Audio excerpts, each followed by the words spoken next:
పప్ప నిన్న న్యూస్ విన్నా ఒక చిన్న డౌట్. అదే రాహుల్ గాంధీ ప్రధానిని గద్దార్ అని అన్నాడంట. అంటే గద్దార్ అంటే ఏంటి? గద్దార్ అంటే ట్రైటర్ ఇంగ్లీష్లో, లేదా దేశద్రోహి, లేదా చాలా పెద్ద ద్రోహం చేసిన వాడు. ఇప్పుడు మనకి మీర్ జాఫర్ అనే చెప్తారంట. నిన్న సినిమా చూసిన నైట్, కర్తవ్య అని. కర్తవ్య అందులో సైఫ్ అలీ ఖాన్ ఉంటాడు, వాడికి ఒక ఫ్రెండ్ ఉంటాడు. లాస్ట్ మూమెంట్ వరకు అసలు ట్రస్టే ఉంటుంది. వాళ్ళిద్దరు ఏదనుకుంటే అది. ఒక ముఖ్యమైన అప్ప చెప్తే అక్కడ వాడు ద్రోహం చేస్తాడు అనమాట. అంటే అటువంటి దాన్ని ఇప్పుడు రాహుల్ గాంధీ అంటే దీనికి పాముకు కులాడి మారిన అంటారు కదా, అట్లా. అంటే తన కెరియర్కి తానే డ్యామేజ్ చేసుకుంటున్నట్టు. నువ్వు ఒక విషయాన్ని చెప్పడానికి బూతులు అక్కర్లే. చాలామందికి ఆ విషయం తెలియదు. రెగ్యులర్గా తిట్టుకునేవి కొన్ని ఉంటాయి, అట్లాంటివి ఉపయోగించుకుంటే సరే. అతను ఒక అసమర్థుడను అట్లాంటివి వాడుకోవాలి. ఇప్పుడు ఈవెన్ పార్లమెంట్లో కూడా కొన్ని పదాలని ఎక్స్పెంజ్ చేసేస్తారు, తీసేస్తారు. లేదా ఇది మనం రికార్డ్స్లో ఉంచట్లే అంటారు. ఎందుకంటే పార్లమెంట్లో నెహ్రూ గారు ఉన్నప్పటి నుంచి మాట్లాడిన అన్ని మాటలు, అప్పుడున్న ఎంపీస్ మాట్లాడిన అన్ని మాటలు ఇప్పుడు రికార్డ్స్ దొరుకుతాయి మనకు. ఆ స్టూడెంట్స్ డేట్ రోజు ఆ పార్లమెంట్ సమావేశాల్లో అప్పుడున్న ప్రధాని ఏం మాట్లాడినా దొరుకుతుంది. ఆ రోజుల్లో వాళ్ళు ఏమన్నా ఒక పదం మాట్లాడితే దాన్ని ఓకే ఇది రికార్డ్స్కి వెళ్ళి తీసేయండి, సారీ. రీసెంట్గా అమిత్ షా ఏదో ఫ్లోలో ఓ సాలా అనేదో అన్నాడు అనమాట. ఆ సాలా అనే పదాన్ని రికార్డ్స్కి వెళ్ళి తొలగించారు. అట్లా సో మెనీ థింగ్స్. ఇప్పుడు టంగ్ అనేది అందరి కంట్రోల్లో ఉంటుందని కాదు, కానీ టంగ్ చేసే డ్యామేజ్ మాత్రం నీ కంట్రోల్లో ఉండదు. మన కంట్రోల్లో ఉండదు. నువ్వు అన్నావు, పశ్చాత్తాపడ్డావు, కానీ రిసీవ్ చేసుకున్నవాడు దాన్ని అంగీకరించవచ్చు. సారీ చెప్తే ఓకే అనొచ్చు, బట్ వాడు మనసులో పెట్టుకొని వాడు పొలిటికల్గా డ్యామేజ్ చేయొచ్చు. ఇప్పుడు కాంగ్రెస్ పార్టీకి ఇంత దురవస్థ ఎందుకు వచ్చింది అంటే దానికి ప్రధాన కారణం నేతృత్వమే. ఇది ఎలా ఉంటుందంటే, ఒక రాజుకి పిల్లలు అయితే లేరంట. పెళ్లి చేసుకున్నాడు, పిల్లలు కాలే. పెళ్ళాన్ని మార్చాడు, పిల్లలు కాలే. ఇంకో ఆమెను చేసుకున్నాడు, పిల్లలు కాలే. ఇంకొక వేరే దేశపు దగ్గర పెళ్లి చేసుకున్నాడు. సో రాజు అందరిని నిలబెట్టి 20 మంది పిల్లలు అయ్యారు. ఇప్పుడు ఇంతమందిని చేసుకున్న పిల్లలు కావట్లేదు. కారణం నాకు తెలియాలి. వీడిలో లోపం ఉందని వాడికి తెలియదు. వాళ్ళకి చెప్దామంటే భయం అవుతుంది, చంపేస్తాడని. ఇప్పుడు ఈ లీడర్స్ పరిస్థితి వాళ్ళకి ఓపెన్గా నువ్వు చేసిన తప్పురా, ఇట్లా చేయకూడదని చెప్పేవాడు ఒక్కడు లేడు. అలా ఉండదు. ఇప్పుడు నువ్వు అట్లాంటి వాతావరణంలో నువ్వు ఒక్కసారి కూడా పోలే. ఇప్పుడు పవన్ కళ్యాణ్ దగ్గర నుంచి మోదీ, ముఖ్యమంత్రి, గవర్నరు, లేకపోతే ఫేమస్ సెలబ్రిటీ, అసలు వాళ్ళ సమక్షంలో ఒక రకమైన గంభీర వాతావరణం ఉంటుంది. ఒక కామన్ మ్యాన్ మాటకి అసలు స్పేస్ ఉండదు. అంతెందుకు మనం బ్రహ్మానందాన్ని కలవడానికి పోయినప్పుడు ఆఫీసర్ ఎట్లా చేశారు? మనం ఏమన్నా దేశద్రోహులమా, దుర్మార్గులమా? తీసి అవతల నూకలేమదండి. ఎక్స్ప్లెయిన్ చేయాల్సి వచ్చిన వాళ్ళకి పట్టదు. వాళ్ళ ఆ బాక్సర్స్కి వాళ్ళకి ఏం పట్టదు. వాళ్ళు ఏదో ప్రొటెక్ట్ చేస్తున్నా సెలబ్రిటీ, వాళ్ళని ప్రొటెక్ట్ చేస్తున్నావు, నన్ను ఎందుకు ఇన్సల్ట్ చేస్తున్నావు? కరెక్ట్. నువ్వు అట్లెందుకు? అందుకే ఆ రోజు నేను ప్రొటెస్ట్ చేసింది. నేను కొన్నిసార్లు చాలా హడావిడి చేసి వస్తాను నేను కూడా. అంటే వాళ్ళకి మనకి కనెక్షనే లేదు. నాకు అసలు ఇంట్రెస్ట్ లేదు బ్రహ్మానందం కలవడానికి. నువ్వు ఏ లోకంలో ఉన్నావు? ఎవడబ్బా సెలబ్రిటీ దగ్గరికి పోయి ఫోటో దిగేది? నేను అంత పిచ్చోడిని కాదు, నాకు అంత స్టూపిడిటీ లేదు. వాళ్ళు పాపం ఏదో ఉద్యోగం చేసుకుంటున్నారు, యాక్టింగ్ ఉద్యోగం, నేను ఉద్యోగం చేస్తున్నా, రైటింగ్ ఉద్యోగం. Both are same. So okay, ఎక్కువ మంది వాళ్ళని గుర్తిస్తే వాళ్ళ సమయం నాశనం అవుతుంది, మనకెందుకు? సో ఓకే, అది వాళ్ళకి తోచింది వాళ్ళు చేసుకుంటున్నారు, కానీ మనల్ని ఇన్సల్ట్ చేయడానికి వీల్లేదు. సో ఇప్పుడు ఈ పబ్లిక్ ఆర్డర్ లేదా పబ్లిక్ డిస్కోర్స్లో ఎవరైనా, నాట్ ఓన్లీ రాహుల్ గాంధీ, తర్వాత ఏమంటారు ప్రధానమంత్రి కూడా మమ్మల్ని అన్నాడు కదా, ఇక్కడ 2 రకాలు ఉంటాయి. ఏదైనా ఆరోపణ చేసినప్పుడు లేదా ఒక వ్యంగ్యం అనేది ఎప్పుడు యాక్సెప్టబుల్. ఇప్పుడు లాలూ ప్రసాద్ యాదవ్ని కూర్చోబెట్టుకొని, లేకపోతే నాగార్జున ముందులో కూర్చోబెట్టుకొని ఒక మిమిక్రీ ఆర్టిస్ట్ నాగార్జున మీద మిమిక్రీ చేస్తాడు, అందరు నవ్వుతారు. ఇప్పుడు అది ఉంటుంది కదా గీతాంజలి సీన్, అది నన్ను వదిలిపెట్టిపోతున్నా అంటే అంటారు ఆ ట్రైన్ స్టేషన్ దగ్గర. అప్పుడు దానికి వ్యంగ్యంగా మిమిక్రీ చేస్తారు. ఇప్పుడు ఇంకేదన్నా నా ఫుడ్ ఎందుకు తిన్నావు అంటే నువ్వు వేసే ఫుడ్లో ఇప్పుడు కింద ఏదో జోక్ అందరు. సో ఆ టైంలో నాగార్జున ఫీల్ అయింది అనుకో, అతని వాయిస్ తో వీళ్ళు కామెడీ చేస్తారు. అది ఓకే. అంటే వ్యంగ్యము ముందు అన్నది పెట్టుకొని చేస్తారు. ఒక స్థాయి వరకు ఓకే. వ్యంగ్యము మాకింగ్ కాకూడదు. ఓకే. అంటే నువ్వు చేసే జోకులో ఎదుటి వ్యక్తి నవ్వేటట్టే ఉండాలి, వినగలిగే సామర్థ్యం కోల్పోకుండా ఉండాలి, కానీ గాయపడే మాట అనకూడదు. వింటున్నాడు కదా అని ఏది పడితే అనకూడదు. చాలామందికి ఆ తినలేని తెలియదు. ఇప్పుడు భుజం మీద చేస్తారు ఏమని లేదు, మళ్ళీ చెంపలు గిలుతారనమాట. అంటే ఎక్కడ ఎంతసేపు అయినా భుజం మీద చేసి కిందకి వచ్చేసేయాలి, అట్లా ముందుకు వెళ్ళకూడదు. ఇప్పుడు రాహుల్ గాంధీ కానీ లేకపోతే అటువంటి పొలిటీషియన్స్ కానీ, ఇప్పుడు ఏదో రాహుల్ గాంధీ ఒక మాట అన్నాడు, సో నాకే పార్టీతో సంబంధం లేదు, కానీ నా అబ్జర్వేషన్ కాంగ్రెస్ పార్టీ పతనానికి రకరకాల కారణాల్లో మెయిన్ లీడర్షిప్ ప్రాబ్లం. వాళ్ళు ఇంకొకరి చేతికి లీడర్షిప్ ఇవ్వరు. ఎందుకంటే వేరే వాళ్ళకి ఇస్తే పార్టీ చేజారిపోతుంది. అప్పుడు రాహుల్ గారిని సోనియా గారు కానీ వీళ్ళు సెకండరీ లీడర్స్ అవుతారు. వాళ్ళు ఎప్పుడు ప్రైమరీగా ఉండాలి. వాళ్ళు ప్రైమరీగా ఉంటూనే పార్టీని విజయపథంలోకి తీసుకురావాలనుకుంటే ఆపోజిషన్ మనకి ఎదురుగా ఉన్న మోదీ తర్వాత అమిత్ షా వీళ్ళ పొలిటికల్ స్ట్రాటజీస్ చాలా పక్కడబంది ఉన్నాయి. వాళ్ళు రాష్ట్రం తర్వాత రాష్ట్రం గెలుస్తూ వస్తున్నారు. వీళ్ళు ఏం చేస్తున్నారు, నేరేషన్ క్రియేట్ చేయడంలో ఫెయిల్ అవుతున్నారు. ఉదాహరణకి ఎస్ఐఆర్ అదేంది ఏదో ప్రక్రియ, ఓట్లు తొలగించే ప్రక్రియ, దొంగ ఓట్లు తొలగించే ప్రక్రియ ఇదంతా చేశారు. అంటే సీరియస్ రివిజన్ ఏదో. ఇప్పుడు దాని గురించి వీళ్ళు ప్రచారం చేశారు. ఆపోజిషన్ లీడర్స్ అంతా ప్రజల ముందు పెట్టారు. తర్వాత కోర్టుకి వెళ్ళారు. కోర్టుకి వెళ్తే కోర్టు చెప్పింది ఈ ప్రక్రియ కరెక్టే ఉంది, కొనసాగించమని ఎలక్షన్ కమిషన్ చెప్పింది. ఆ election commission head Gyanesh Kumar అని ఉన్నాడు. అతన్ని చాలా వ్యాఖ్యలు చేశారు. దీనివల్ల ప్రజల్లో ఏం వెళ్ళిందంటే వీళ్ళు కోర్టు దగ్గరికి వెళ్తున్నారు, కోర్టు చెప్పినా కూడా అట్లా కోర్టుని రెస్పెక్ట్ చేయట్లే. అంటే ఇండియాకి సంబంధించిన ఇన్స్టిట్యూషన్స్కి రెస్పెక్ట్ ఇవ్వాలి, ఇవ్వకుండా నోటికి ఏది వస్తే అది వాగుతున్నారు ఫ్రస్ట్రేషన్. అక్కడితో అయిపోలే. దానివల్ల ప్రజలకు ఏమైంది, వీళ్ళందరూ అసలు లీడర్స్ కానే కాదు, వీళ్ళంతా చితిల్నా కొడుకులు. ఈ కొడుకులు వీళ్ళకంటే మోదీ డిప్లొమాట్ అని అనుకుంటున్నారు. అవునో కాదో తెలియదు. ఎట్లా తెలుస్తుంది? నా ప్రవర్తన వల్లే తెలుస్తుంది ఎవరికైనా. ఇప్పుడు ఎట్లా నిశ్శబ్దం కూర్చుందా, రాహుల్ గాంధీ నిశ్శబ్దం కూర్చున్నాడు, అందరు బాగానే ఉన్నట్టు కనిపిస్తుంది. ఎవరా పిచ్చిముండావాడుక ఛాయ్ తీసుకురా, అప్పుడు తెలుస్తుంది ఎవడేందో. ఏమో వాడు నోరు తెరిస్తే కంపరానైనా.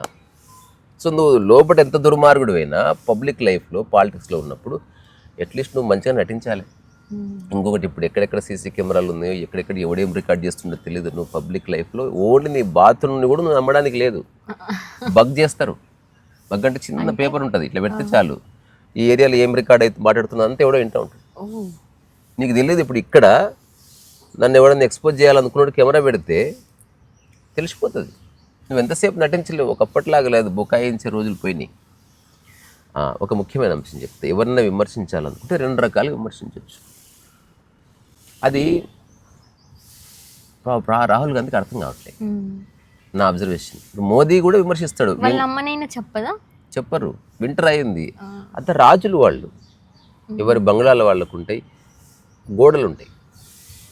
ఇప్పుడు ఉదాహరణకి అంటే మనసు గోడలు ఉంటాయి అనమాట, చాలా స్ట్రాంగ్ ఉంటుంది. అది జోక్ కాదు. ఇప్పుడు ఒక రెండు తాగుబోతులు ఉన్నంత ఫ్రీగా చదువుకున్న వాళ్ళు ఉండలేరు, చదువుకున్న వాళ్ళు ఉన్నంత ఫ్రీగా చదువుకుని బాగా డబ్బు ఉన్న వాళ్ళు ఉండలేరు. ఎవరి life so just leave this place, I don't want to speak to you అని చెప్పేసి వెళ్ళిపోతారు. వీళ్ళకి సెక్యూరిటీ ఉంటుంది, వాళ్ళకి సెక్యూరిటీ ఉంటుంది. ఆ సెక్యూరిటీ వాళ్ళకేమో ఏమి తెలియదు, వీళ్ళు నటు రాని వాళ్ళని రాని. అది బ్యాడ్ లక్ అంతే. అంటే 20 సంవత్సరాల పబ్లిక్ లైఫ్లో పొలిటికల్ లైఫ్లో ఉండి ఏమీ నేర్చుకొని కారణంగా రాహుల్ గాంధీ పతనమవుతున్నాడు లేదా పార్టీని పతనావస్థలోకి తీసుకెళ్తున్నాడని ఎందుకో అతనికి ఎవరు చెప్తలేరు. అది ప్రాబ్లం. నేను చెప్పాలనుకున్నా ఇంకా పూర్తి చేయాలి, మళ్ళీ అక్కడికే వస్తున్నా.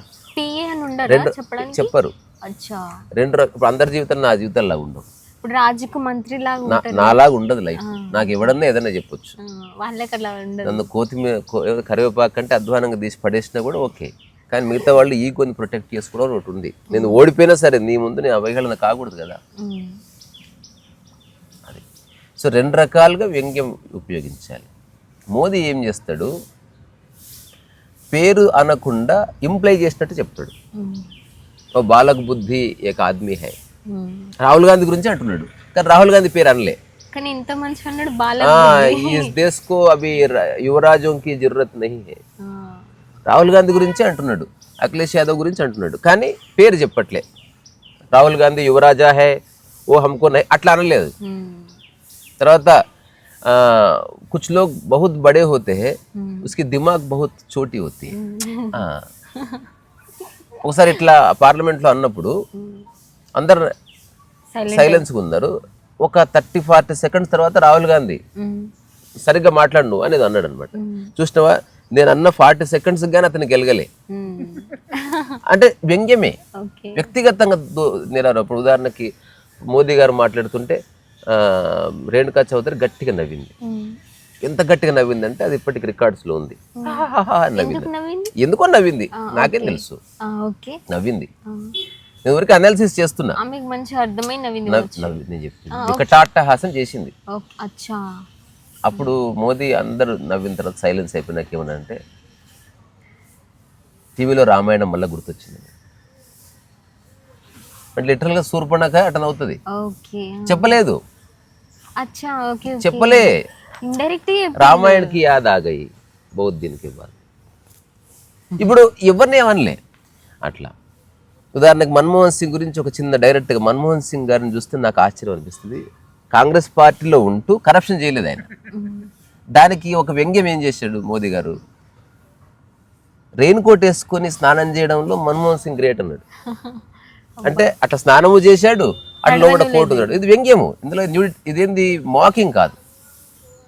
అట్లా ఇప్పుడు కాంగ్రెస్ పార్టీకి విధవ అని ఒక పదం వాడాడు మోదీ. ఇప్పుడు కాంగ్రెస్ పార్టీ వాళ్ళు ఎప్పుడు డిబేట్స్లోకి వచ్చింది అంటారు సోనియా గాంధీని అన్నాడు. సోనియా గాంధీ పేరు అనలే. రియల్గా ఏం జరిగింది, కాంగ్రెస్ పార్టీ అనేది ఆ రోజుల్లో గుజరాత్లో విధవా ఒకటి పథకం పెట్టింది. ఎవరెవరైతే భర్తలు చనిపోయారో విధవా పథకం ఒకటి ఉన్నది. కానీ ఎవరెవరికైతే పెళ్లి కాలేదో పొలిటీషియన్స్ ఉన్నారో అందరూ ఏదో ఒక భర్త పేరు రాసి చచ్చిపోయింది. ఇప్పుడు వికలాంగులు కాని వాళ్ళు కూడా వికలాంగులైనట్టుగా ఫోటో దిగి పెన్షన్ తెచ్చుకునే వాళ్ళు ఉన్నారు. సో అట్లా చేస్తే అప్పుడు మోదీ ఆ రోజుల్లో ఏమన్నాడంటే ఏ కాంగ్రెస్ పార్టీకి ఈ విధవలు ఎవరు అసలు అనే కాంటెక్స్ట్లో మాట్లాడితే దాన్ని వీళ్ళు తీసుకొని సోనియా గాంధీ పేరు అనలేదు. ఇప్పుడున్న ఈ టెక్నాలజీలో ప్రజలకు తెలుస్తుంది ఎవరు ఏమంటున్నారు, ఎవరు ఎట్లా మాట్లాడుతున్నారు, ఎవరి మాటల్లో ఎంతవరకు రీజనబిలిటీ ఉంది, ఎవరి మాటలు హర్టింగ్గా ఉంది. ఇప్పుడు రాహుల్ గాంధీ ఎప్పుడు రెస్పెక్ట్ చేయడు ఎవరికి, ఎవ్వరు అతనికి చెప్పట్లేదు. నరేంద్ర మోదీ మేరే బాత్ సునో అంటూ స్టేజ్ మీద నరేంద్ర మోదీజీ అనాలి. ఇప్పుడు అట్లా అన్న తర్వాత కూడా బీజేపీ వాళ్ళు ఎవరు ఏ రాహుల్ అనరు, రాహుల్ జీ ఆప్కా లహేజా టీ కర్నా చాహియే అని చెప్తారు. ఇది నీకు కనిపిస్తుంది ప్రజల్లో ప్రతిదీ పాయింటే. నువ్వు ఒక మంచి పంట రావాలంటే నీళ్లు ఒక కారణము, ఎండ ఒక కారణము, తర్వాత ఎరువులు ఒక కారణము, తర్వాత పురుగులు పట్టకూడదు, ప్రతిదీ కలిపి ఒక పంట వస్తుంది. అట్లా పాలిటిక్స్లో గెలుపు ఒక కారణం అనుకుంటే, గెలుపు ఒక రిజల్ట్ అనుకుంటే దానికి రకరకాల కారణాలు. అతిపెద్ద ఇప్పుడు నేను గింజనే సరిదేయలేదు, నీళ్లు మంచిగా పెట్టి అన్ని చేశా, గింజ బాగాలేకపోతే నీకు రాదు. సో కాంగ్రెస్ పార్టీ గురించి నేను ఒక సరదా వ్యాఖ్య, దీనికి కామెంట్స్ ఆఫ్ చేద్దాం, ఈ వీడియోకి అవసరం లేదు. అంటే జనాలు అనవసరంగా టైం వేస్ట్ చేసుకుంటారు. తెలుసుకోవాలి, వ్యక్తిగతంగా ఏమీ లేదు. మహాత్మా గాంధీ కాంగ్రెస్ పార్టీ పెట్టింది హ్యూమ్ అనే వ్యక్తి, ఒక ఇంగ్లీష్ అనే పెట్టాడు, ఆయన పేరు అది ఓయు హ్యూమ్ అని పెట్టాడు. సో ఇప్పుడు కాంగ్రెస్ పార్టీ ఫౌండరు ఒక ఫారినర్. అంటే ఇప్పుడు జనాలు అర్థం చేసుకుంటారు, ఒకప్పుడు తెలియదు కదా. ఇది నెహ్రూ మోతీలాల్ నెహ్రూ స్టార్ట్ చేసిన పార్టీ కాదు, అట్లా ఓయూ హ్యూమ్కి వెళ్ళి స్టార్ట్ అయింది. కాంగ్రెస్ పార్టీకి సంబంధించిన పార్టీకి ఫస్ట్ 2-3 ప్రెసిడెంట్స్ అంతా బ్రిటిషర్సే. అప్పుడు ఎందుకు పెట్టారు కాంగ్రెస్ పార్టీ అంటే ప్రజల్లో బట్టి ఏమన్నా తిరుగుబాటు వస్తే బ్రిటిషర్స్కి దెబ్బ కలగకుండా ఈ బ్రిటిషర్స్ సమన్వయకర్తలు వ్యవహరించేటోళ్ళు. ఆ ఉద్దేశంతో స్టార్ట్ అయ్యి అది మెల్లగా ఫ్రీడమ్ మూవ్మెంట్కు ఉపయోగపడడానికి ఒక ప్లాట్ఫామ్గా వాడుకున్నారు. ఇదంతా తెలిసిన మహాత్మా గాంధీ ఏం చెప్పాడంటే స్వాతంత్రం రాగానే కాంగ్రెస్ పార్టీని రద్దు చేద్దాం, ఇది స్వాతంత్రోద్యమానికి ఉపయోగపడ్డ పార్టీ, పొలిటికల్ పార్టీ కాదు. మహాత్మా గాంధీ మాటనే వినలేదు కాంగ్రెస్ పార్టీ ఇప్పుడు నడుస్తున్నాం. వినలేదు అంతే, ఎవరు వినలే, ఎవరు అంటే అది ముసలోడు మస్తు చెప్తాడు, ఆయన పెద్దోడు అయిపోయాడు, ఆయనకి ఏం తెలుసు అని అట్లా మాట్లాడతారు. ఆయన మనస్తాపంతో పోయాడు, ఎవరో చంపితే కలిస్తే పోయాడు, అంత పక్కన పెడతారు. కాంగ్రెస్ పార్టీ కొనసాగుతుంది. కానీ నాకు అనిపిస్తుంది మహాత్మా గాంధీ కళ నిజం చేయడానికి రాహుల్ గాంధీ నిర్ణయం తీసుకున్నాడు. అవునా? ఏం కళ పప్ప? అదే కాంగ్రెస్ పార్టీ లేకుండా చేయాలన్నాడు కదా మహాత్మా గాంధీ. అందుకని రాహుల్ గాంధీ దానికోసం మహాత్మా గాంధీ కళ నిజం చేయడానికి రాహుల్ గాంధీ నిరంతరం ట్రై చేస్తున్నాడు. తప్పకుండా మహాత్మా గాంధీ కళ నెరవేరుతుంది ఛాయశక్తుల. సో మనం డే టు డే లైఫ్లో కూడా నోరు పారేసుకోకూడదు. ఒకసారి ఓషో స్పీచ్ ఇస్తూ ఇలా అన్నాడు అనమాట, కల్ రాత్ మై मेरे बातचीत हुआ एक सज्जन से. సజ్జన్ అంటే సజ్జనుడు అంటే ఒక మంచి వ్యక్తి. కల్ రాత్ మేరా బాతచీత్ హువా ఏక్ సజ్జన్ సే అని ప్రతి ఒక్కటి సజ్జన్ అని బోర్ వస్తుంది నాకు. मैं थक गया, हर आदमी को सज्जन कहते कहते, वो लफंगा है, वो बेवकूफ है, फिर भी मैं कहना चाहिए वो सज्जन ही है क्योंकि పబ్లిక్ में అంటే నేను మీతో మాట్లాడుతున్నా కాబట్టి. అంటే అట్లా ఉంటుంది. ఇప్పుడు ఎదురుగా ఉన్న వ్యక్తి దుర్మార్గుడైనా నువ్వు పబ్లిక్ లైఫ్లో నోరు పారేసుకోకూడదు. ఈ ప్రపంచంలో ఎవరెవరైతే నోరు జారుతారో పబ్లిక్లో వాళ్ళకి పుట్టగతులు ఉండవు. దానికి కారణం అది మొట్టమొదటి స్టెప్పు శాపం, నీకే దాక్తుంది. ఇంకోటి, నువ్వు ఏదైనా వెనక్కి తీసుకోవచ్చు, నువ్వు మాట వెనక్కి తీసుకోలేవు, అది గుర్తుండిపోతుంది. ఆ రోజు అన్నాడు రా వాడు అందరి ముందట్లా. ఇప్పుడు ఎంత ఫ్రెండ్లీగా ఉన్నా, నువ్వు ఎంత ప్రదర్శించినా అది వస్తుంది. అందుకని ఎవరిని అనాలి, ఎవరైతే పట్టించుకోరో, ఎవరికైతే వినబడదో చెవులు, ఎవరైతే నీ పక్కన లేరు వాడు నన్ను ఉదాహరణకి లేదా పేరు మార్చి తిట్టు. ఇప్పుడు ఒకరిని తిట్టాలి, ఒక సో అండ్ సో ఎక్స్ అనే పర్సన్ తిట్టాలి, వాడు పక్కనే ఉన్నాడు, నువ్వు ఇంకొక పేరు చెప్పు, వై అనే పేరు చెప్పి ఆ దొంగముండ వాడుకు అని చెప్పి నువ్వు ఏమని అనుకో. ఇప్పుడు వాడు ఇంటూ ఉన్నాడు, నువ్వు వాడిని అంటున్నావు, నీకు ప్రాబ్లం. అంటే నీకు నీ అక్కసంతా వెళ్ళగక్కోవచ్చు. మన కెథార్సిస్ కూడా ఉంది. మనకు నచ్చని వ్యక్తి గురించి ఎప్పుడన్నా ఫ్రస్ట్రేషన్ వస్తే అడవికి వెళ్ళిపోతారు. అమెరికాలో ఒక టైంలో అడవికి వెళ్ళిపోయి ఒక కొండల్లో ఎవ్వరు లేని చుట్టుకుపోయి ఇంకా గట్టిగా అరుచుకుంటూ అన్ని బూతులు తిడతారు వాడిని. అది అట్లా గాల్లో కలిసిపోతాయి. ఆ తర్వాత బీరేసి వచ్చేస్తారండి. మళ్ళీ తర్వాత వాళ్ళతో ఉంటారు, ఎందుకంటే వాళ్ళని తిడితే వీళ్ళకి పూట గడవదు. ఇప్పుడు ప్రతి కొడుకు ఉండదారా నాయన ముడ్డి వల్ల కొట్టాలని, ఆ ఇంటికి నిలబడతారు, మళ్ళా ప్రాబ్లం అవుతుంది. అందుకని ఓకే నాన్న అలాగే ఏం రా కాలేజీకి పోలేదా, ఈడెవడు రా నా వెనక తాగుతున్నాడా అనాలనిపిస్తుంది. కానీ రేపటి నుంచి ఇంట్లో ఉండనియాడు. ఏదో రోజు నేను కొంచెం పెద్దగా సొంత ఇల్లు అంతవరకు వీడిని భరించాలని అందరికీ తెలుసు. అట్లా కాకుండా నువ్వు ఎంత ఏజ్ వచ్చినా నీ కొడుకులు కానీ నీ కొలీగ్స్ కానీ నువ్వు చూడడానికి వస్తున్నారంటే దానికి ప్రాబబ్లీ నువ్వు చక్కగా మాట్లాడి ఉండొచ్చు, అదొక కారణం అయి ఉండొచ్చు. నువ్వేం చేసావో ఈ తర్వాత ఫస్ట్ మంచిగా మాట్లాడాలి. రాహుల్ గాంధీ మంచిగా మాట్లాడతలేడు, నిజం ఇది. నేను చెప్తాను, నేనైతే రాహుల్ గాంధీకి అగెనిస్ట్ కాదు. అతను ఇప్పటికైనా ఫస్ట్ స్టెప్ మంచిగా మాట్లాడాలి. నరేంద్ర మోదీ జీనే జోకియా ఓ అచ్చా నేలాగా అజ్జీ తగిలిస్తే అది మిగతా అంతాను. తర్వాత గద్దారు గిద్దారు అనకూడదు. మై కిసీసే నైడర్తా నిన్నేమన్నాడు నరేంద్ర మోదీ, ఏడుస్తాడు, ఏడుచుకుంటే నా కాడికి వస్తాడు. ఇప్పుడు నేను ముందే చెప్పిన ఆర్థిక సంక్షోభం వస్తుందని, నా మాట వింటలేరు. ఎంత ఇమ్మెచ్యూరిటీ అది. ఇది ఎట్లా ఉందంటే, ఒకడు నేను రాహుల్ గాంధీలాగా స్పీచ్ ఇస్తున్నాను, ఇప్పుడు మోదీకి చెప్తున్నా, ఏ మోదీ సునో, ఇప్పుడు నేను ఎప్పుడు ఇస్తున్నా స్పీచ్, ఇది సెప్టెంబర్లో ఇస్తున్నా, నేను జనవరిలో చలి వస్తుంది నేను చెప్తున్నా అంటే ఎవరు పట్టించుకోవట్లే. జనవరిలో చలి వచ్చింది చూశారని నేను చెప్పినట్టే వచ్చింది అంటున్నాడు. అరే వేరే దేశాలు యుద్ధం జరుగుతుంది, మనకి గ్యాస్ లేకపోతే ఆయిల్ నిల్వలు మన దగ్గర మనం తయారు చేసుకోము, అవి వేరే దేశం నుంచే తీసుకోవాలి, హర్మోస్ నుంచి రావాలి, ఇరాన్ సప్లై చేస్తుంది, వేరే వేరే దేశాలు సప్లై చేస్తుంది, ఎల్పిజి మన దగ్గర ప్రొడక్షన్ లేదు. రాహుల్ గాంధీ చెప్పినా చెప్పకపోయినా ప్రాబ్లం ఉంది, ప్రతి అందరికీ తెలుసు. ఇప్పుడు ఎందుకు లోకల్గా తిరుగుబాటు వస్తలేదు? 3 రూపాయలు పెట్రోల్ రేటు పెరిగితే, అరే మన పెట్రోల్ మనం పండించే వస్తువు కాదు, అది మన నిల్వ కాదు, అది వేరే చోటు నుంచి దిగుమతి చేసుకోవాల్సిందే. ప్రతి ఒక్కరికి కామన్ సెన్స్ ఉంది, ఇప్పుడు ఒకప్పటిలాగా లేదు. మోదీ ప్లేస్ లో వేరేటోళ్ళు ఉన్నా కూడా ఏం ఎవరు ఏం చేయలేరు. పప్పా. ఇంకా మనం పాలిటిక్స్ పక్కకు పెడితే రీసెర్చ్ చేయండి, చాలా కోర్స్ కరెక్షన్స్ చేయబడ్డాయి. ఇది కామన్ మ్యాన్కి తెలియదు. ఒక చిన్న పదం చెప్తా, ఇంటర్నెట్లో కొట్టి చూడండి, ఆయిల్ బాండ్స్ అని కొడితే తెలుస్తుంది. మన భారతదేశం ఉదాహరణకి ఇది ఎలా ఉంటుందంటే, ఒక తండ్రి ఉన్నాడు, పిల్లలకు మంచిగా సినిమాలు చూపిస్తున్నాడు, రోజు బిర్యానీలు పెడుతున్నాడు. అసలు చుట్టుపక్కల ఉన్న తండ్రి అంటే ఇలా ఉండాలిరా. ఇంకో తండ్రి ఉన్నాడు, వాడేం చేస్తున్నాడు, ఉన్నదంటే సర్దుకొని తింటున్నాడు, చిన్న గుడిసెలో ఉన్నాడు. వాడిని చూసి నేర్చుకో అన్నాడు. ఒక 25 ఏళ్ళు గడిచింది, నా తండ్రి చచ్చిపోయాడు. అప్పుడు తెలిసింది అన్ని అప్పులు చేసి అట్లా చేశాడు వాడు. ఇప్పుడు వాడు ఆ 25 సంవత్సరాలు పిల్లల్ని మంచిగా ఉంచే క్రమంలో అబద్ధాలు చెప్పి అప్పులు చేసిన తర్వాత ఇప్పుడు ఆ భార్య పిల్లలంతా అడుగు తినాల్సి వస్తుంది, ఎక్కడెక్కడ అంటు అడగాల్సి వచ్చింది. ఇప్పుడు ఇతను పక్కన గుడిసెలో ఉన్నవాడు కొంచెం డబ్బు అది ఇది కూడా పెట్టుకొని వచ్చింది, ఇల్లు కట్టుకున్నాడు. సో చూడ్డానికి 20 ఏళ్ళు ఏదో వాడేదో వైభోగం వెలుగబెట్టినట్టుంది, కానీ అప్పుల మీద. సో మనకి కాంగ్రెస్ గవర్నమెంట్ ఉన్న టైంలో ఆయిల్ బాండ్స్ అని ఒకటి క్రియేట్ చేశారు. మన దగ్గర పైసలు లేవు, కొన్ని లక్షల కోట్ల రూపాయలు అప్పు పడ్డాం వేరే దేశాలకి. ఇప్పుడు లాస్ట్ 13-14 ఇయర్స్లో దాన్ని క్లియర్ చేశారు. ఎవరు? మోదీ.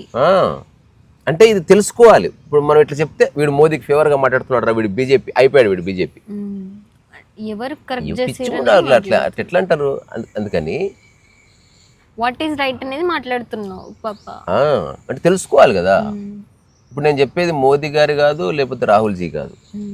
నువ్వు ఈవెన్ పక్కింటి వాడితో కూడా మంచిగానే మాట్లాడు, గొడవ పడు, ఆర్గ్యుమెంట్ చేయి, కానీ మేక్ షూర్ నీ వాడిలో ఏమంటారు బద్బు ఉండకూడదు. రెస్పెక్ట్ ఇచ్చి మాట్లాడుకో. మీరు చేసేది నాకు నచ్చలేదండి అని చెప్పాలి. నీవు అని, ఆ తర్వాత ఎవడరా అని, ఆ తర్వాత బేవకూఫ్ అని అట్లా దిగజారకూడదు. సో మన అక్కసు వెళ్ళగొట్టుకోవాలంటే ఒక కుక్క మీదనో లేకపోతే ఆకాశం మీదనో గోడ మీదనో వెళ్ళగొక్కుంటే బెటర్. మనుషులతో కొంచెం కేర్ఫుల్ ఉండాలి. మనం అంటే కామన్ మ్యాన్ రా. రాహుల్ గాంధీ ఒక పెద్ద పార్టీకి ప్రతినిధి, వాళ్ళ ఇంట్లో ప్రధానమంత్రులు ఉన్నారు, అసలు మంత్రులు లేరు, ప్రధానమంత్రులు ఎంత దేశం అంతా చూస్తున్నది వాళ్ళు. సో ఇప్పుడు అలా అన్న తర్వాత ఆ పార్టీలో ఉన్న క్యాడరు సచ్చినట్టు డిఫెండ్ చేయాల్సి వస్తుంది. సో అదో పెద్ద తలగా నొప్పి. అందుకని గద్దార్ అనే శబ్దం ఇప్పుడు బీహార్ ఎలక్షన్స్లో ఒక కాంగ్రెస్ పార్టీ అతను ఒక మాట జారాడు. నరేంద్ర మోదీ అమ్మ మాతృమూర్తికి సంబంధించి ఒక మాట జారితే అప్పుడున్న టెలివిజన్ పొలిటికల్ డిబేట్స్లో అనాలిసిస్ చేసేవాళ్ళు లేకపోతే యాంకర్స్ ఉంటారు, అందులో అందరూ ముఖ్యంగా నేను లైక్ చేసి అమితాబ్ అగ్నిహోత్రి ఒక మాట చెప్పాడు. ఈ ఒక్క మాట వల్ల బీహార్లో ఓడిపోతుంది కాంగ్రెస్. కాంగ్రెస్ ఓడిపోయింది. ఓడిపోతూ లాలూ ప్రసాద్ పార్టీ ఆర్జన కూడా గుంజేసింది. అయిపోయిందా? తర్వాత మమతా బెనర్జీ అన్ని మాటల వల్లనే ఓడిపోయి సంయమనం కోల్పోయి మాట్లాడింది. ఉదాహరణకు జై శ్రీరామ్ అంటే తోలు వచ్చేస్తే ఎవడందంటే ఇప్పుడు మొత్తం కలకత్తా నగర వీధుల్లో ఎక్కడ వస్తే జై శ్రీరామ్ నడుస్తుంది. వాళ్ళ ఇంటి ముందుకెళ్ళి అంటారు. నువ్వు ప్రజల్ని ఎక్కువసేపు నువ్వు ఫ్రెండ్లీగానే మంచిగా చేసుకోవాలి, ఫ్రెండ్లీగా నీ పనులు కానిచ్చుకోవాలి. నువ్వు బ్రూటల్ ఫోర్స్ ఉపయోగిస్తే ఏదో రోజు నీ ఫోర్స్ పోతుంది, అప్పుడు నీ పై బల కొడుతుంది. సో రాహుల్ గాంధీకి జీవితకాలం తినగలిగే డబ్బు ఉంది, అది కాదు ప్రాబ్లం. అతనిది ఇప్పుడు సర్వైవల్ ప్రాబ్లం కాదు, అతను ఒక లెగసీని క్యారీ చేస్తున్నవాడు. గ్రేస్ఫుల్గా ఉండాలి. ఉదాహరణకి ఓడిపోతే ఈఎంఐలు బాగాలేవు, వీళ్ళు ఓటు చోరీ చేసిరు, దానికి ఏ ఆధారం లేదు. ఓటు చోరీ చేసిరు, ఓట్లు దొంగతనం చేసి గెలిచిండు, వీడు దొంగ వీడు అంటే అట్లా మాట్లాడొద్దు. నువ్వు కోర్టుకి వెళ్ళావు, కోర్టుకి సబ్మిట్, ఒక్క వ్యక్తి వచ్చి చెప్పలేదు సార్ నా ఓటు కొల్లగొట్టారు. సుప్రీంకోర్టు చెప్పింది. కామన్ మ్యాన్ అయితే మనం నియంత్రించలేం కదా.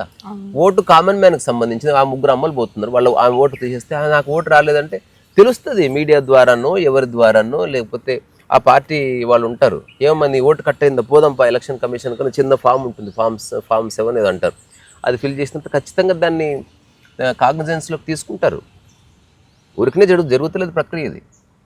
ఒక్క వ్యక్తి కూడా బీహార్లో కానీ కేరళలో కానీ అస్సాంలో కానీ పశ్చిమ బెంగాల్లో కానీ ఒక్క వ్యక్తి కూడా నా ఓటు గల్లంత అయిపోయిందంటే అననే లేదు. ఇప్పుడు ఎన్ని కోట్ల మంది ఉన్న జనాభాలో అక్కడక్కడ తప్పులు జరగవచ్చు. అక్షరదోష సుభాష్ చంద్రబోస్ సుభాష్ అని పడవచ్చు, సుభాష్ చంద్రబోస్ అని పడవచ్చు, అట్లాంటి అక్షరదోషాలు జరుగుతాయి.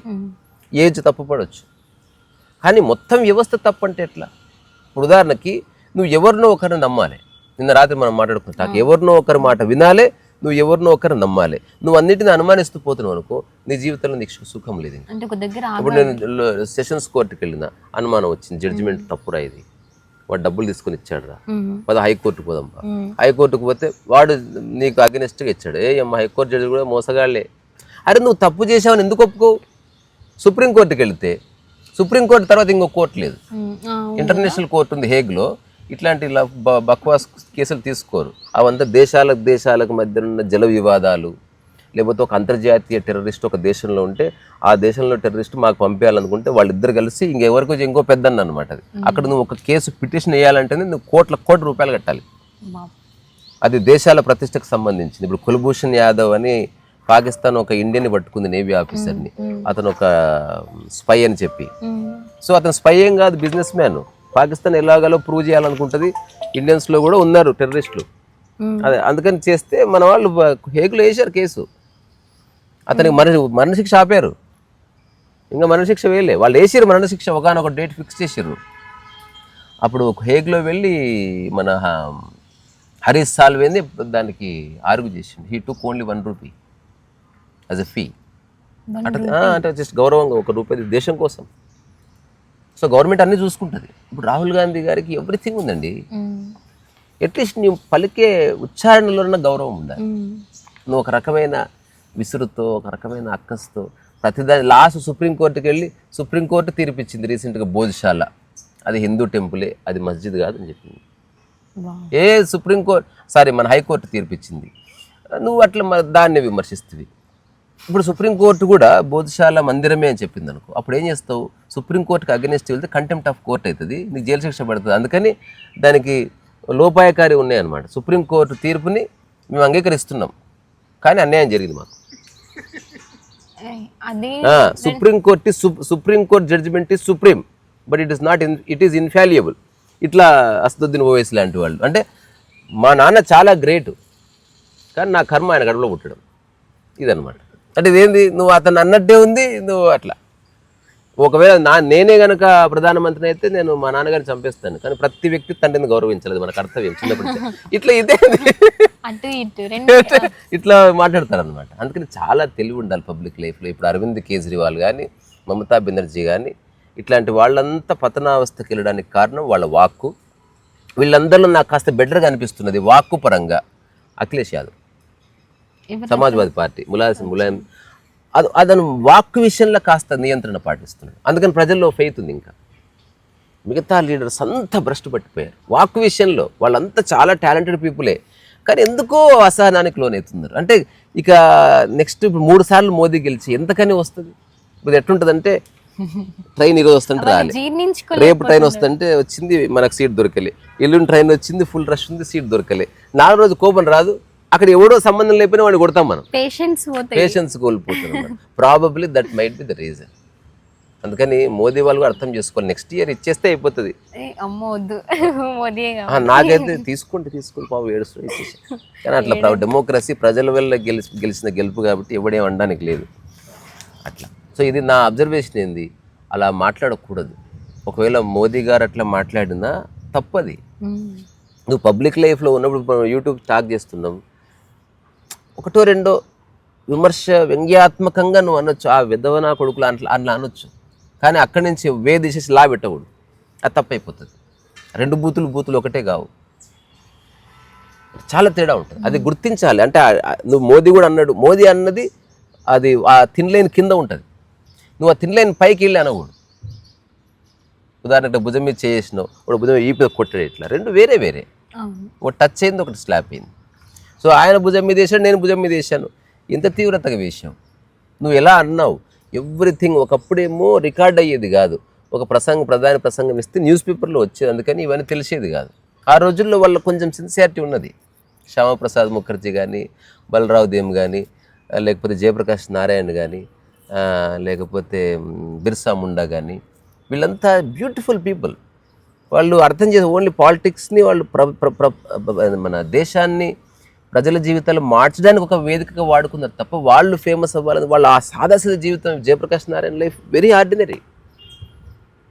వాళ్ళంతా చిన్న పాత బట్ట కట్టుకొని అట్లా ఇంత అన్నంగిన్న వండుకొని వచ్చి పెద్ద పెద్ద సభలు పెద్ద పెద్ద మీటింగ్స్ చేశారు వాళ్ళు. అంటే ఎలాంటి లగ్జరీ? ఏ లగ్జరీ లేదు. లగ్జరీ ఏంటో తెలుసు, ఆనందంగా ఉండడం. వాళ్ళు ఫుల్ఫిల్డ్ ఉన్నారు. వాళ్ళది ఒక విచారం ఉన్నది, వాళ్ళ ఒక విచారధార అంటారు. వాళ్ళకంటూ ఒక థాట్ ప్రాసెస్ ఉన్నది. ఇప్పుడున్న పొలిటీషియన్ థాట్ ప్రాసెస్ తిట్టుకోవడం తప్ప ఏమైనా థాట్ ప్రాసెస్ ఉందా? లేదు.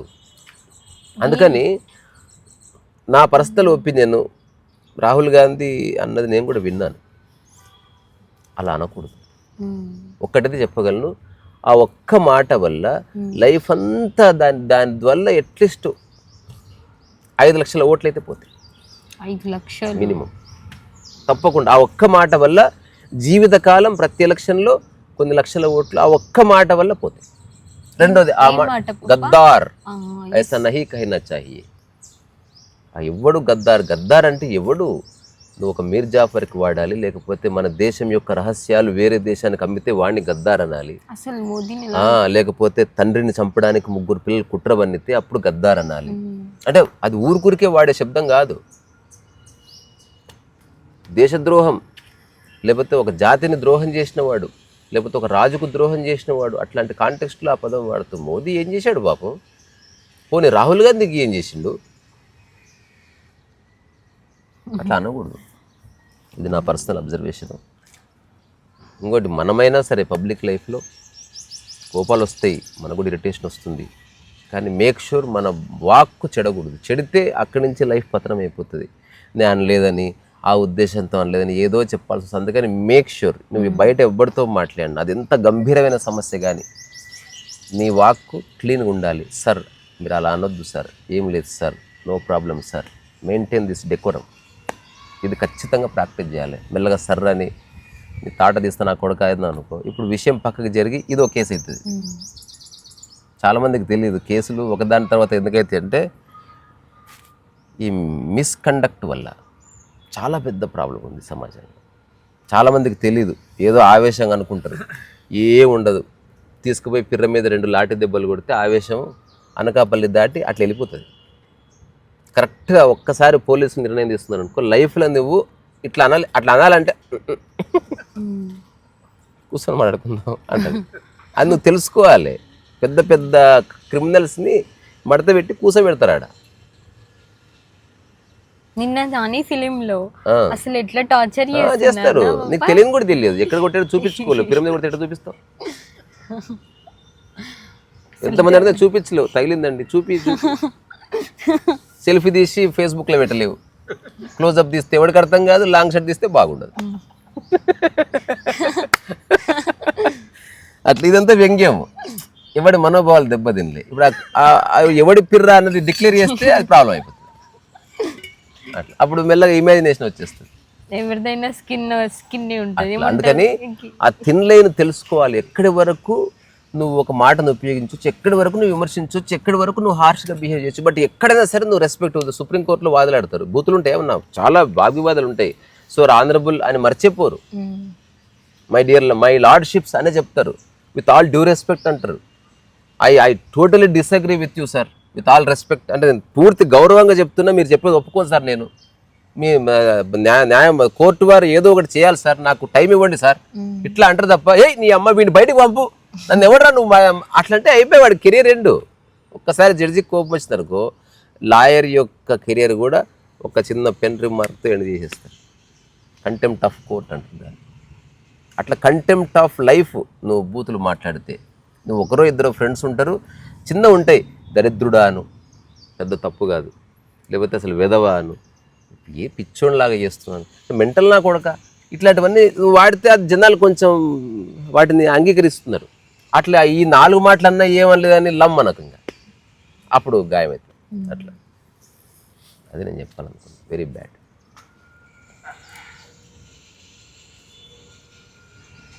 చలో పోదాం.